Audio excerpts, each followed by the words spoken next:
Hey, what's up everyone? Morey Croson here from the Performance Lab of California, and really quick I'm going to go through this video that's going to help with the transition in the 3 to 5 step drop. And what I typically see when we do the breakdowns is when athletes are getting to this third step and trying to push off this back leg, there becomes a little bit more difficulty being able to get that push going and keep the same effectiveness of getting those hips to drive forward first before the spine starts opening up. So what happens is that once they get onto that third step, there ends up being like this lag onto that back leg, and then they have to be able to or when pushing back off, now there's the front shoulder opens and the hips open all at the same time, rather than a lot of times when before that they'll be getting to this point being able to drive off that back leg, not with a 3-step drop, but just normally driving off that back leg, getting that rotation and opening up with that hip first before coming around. So just to give a little bit more information of how you can help in going through the 3-step drop to make it so then you can start to get to this back foot,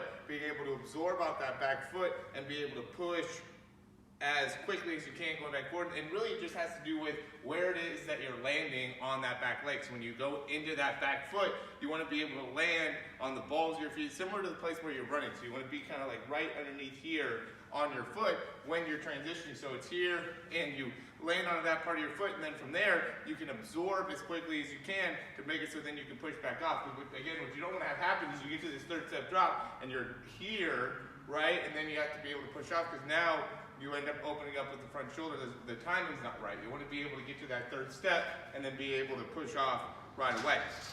Another big thing is that crossover step. So whether it's the 4th step or it's the 2nd step, the 2nd step, when you're here, you got to be able to push off that back leg very effectively, right? Be able to push off and make sure that you're getting a good amount of distance here, keeping the ball up by the chest. And then this step should go right about in line with that 1st step. Could be a little bit further past. But if you end up if you end up overcrossing here, now this 3rd step ends up being a very, very big 3rd step, which makes it so then it'll throw off the timing as well. So you got to be able to be quick with that 2nd step to make it so then you can go land on the balls of your feet and transition. You don't want to end up going and crossing over too much, and then you can even see now I land more on like my heel outside part of the foot, which then makes it so I can't create that same type of drive off that back leg. All right?